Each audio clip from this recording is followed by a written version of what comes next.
In this video, tuturuan ko po kayo paano mag-cash in anytime, real time po siya.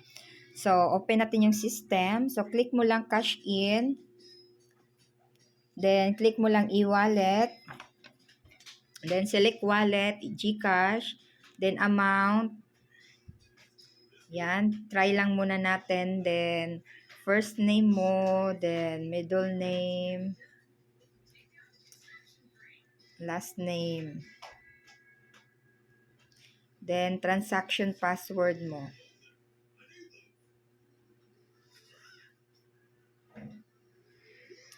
Then, submit. So, real time po yan.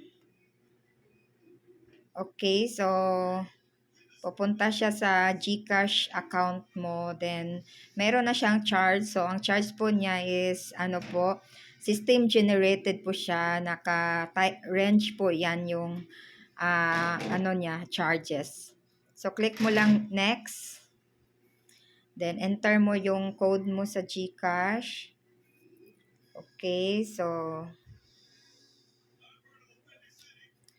then, click mo lang next.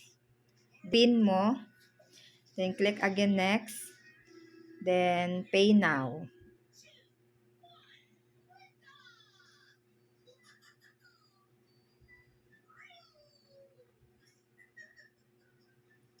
So, antayin lang natin. So, real time po yan. Kahit Monday to Sunday, anytime, pwede kang makapag-cash in.